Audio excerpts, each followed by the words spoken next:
Welcome to Tom's Tips.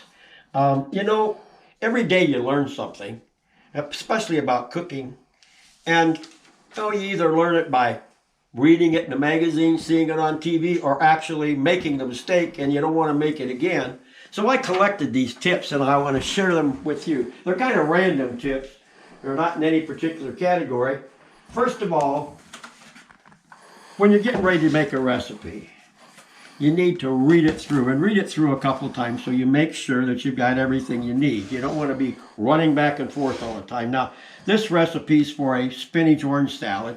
You can see here I have the spinach, I have the orange, I have the prosciutto that goes in. I have all the items down the list here that I'm going to need. You know, sometimes you get a magazine and you try to read it and the type's so small. For somebody like me, I'm going like this to get it. So that's why you need to really read it good before you start. So I've got everything ready here. Actually, the French call this mise en place, right?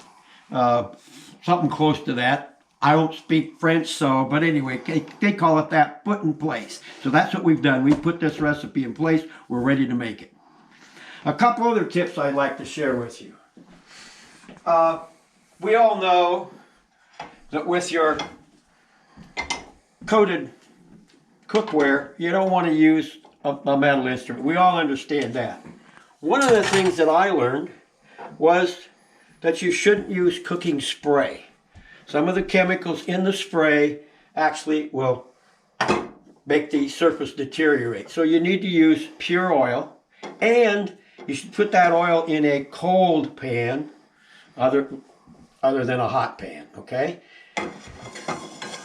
The other thing we want to talk about is when you're going to brown hamburger and you start browning it in the skillet and it looks kind of gray, what you need to do is about 1/4 teaspoon of baking soda in with that will make it look brown rather than gray. My big tip for the day, okay, is so you come home, you want to have a steak. Well, guess what? Your steak's still frozen. My tip. And this works, folks, believe me. Take your frozen steak, get your cast iron skillet as hot as you can get it, screaming hot, as Brock always says, screaming hot, and take your frozen steak and put it in the cast iron skillet. Brown it on both sides. Just brown it. You're going to have to want to season it. And remember, when you season from on high, not like this because it ends up in one pile. You want to season like that so it goes all over the steak. 350 degrees on the oven. Take that frozen steak, which you browned on both sides, simply slip it in the oven. Probably 18 to 20 minutes, depending on how you like it. Medium rare, well done. I would suggest the first time you do it, you might want to stick your meat thermometer in it at about 15 to 16 minutes and see where it is. And then you'll learn for the future how long you want to keep it in to get it. I promise you, it will be one of the best steaks you've ever had. The reason being, when we put that frozen steak in the skillet, we browned it on both sides. We sealed everything in. It's all sealed in there because it's frozen.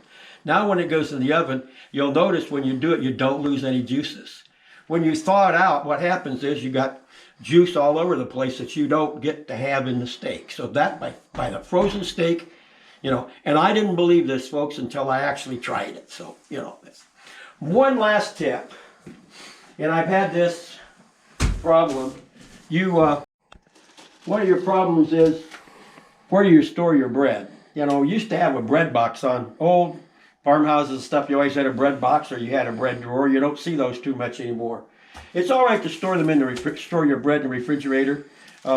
It will be okay to eat. It's not going to hurt you. But 4 or 5 days it starts to lose moisture. So I've been keeping it, because I don't use this very often, I've been keeping it in the microwave, keeping it stored in there to keep the place in my refrigerator. Also, if you have food saver bags, it's good to put it in a food saver bag and keep the air out of it. Also, since it's just one person here, I buy a loaf of bread, I cut it in half. I freeze half of it by sealing it up with the bread saver and keep the other half in the microwave to use. So those are my tips today, okay? Please go on the site, look at the cookbook, look at our coffees, and keep cooking together.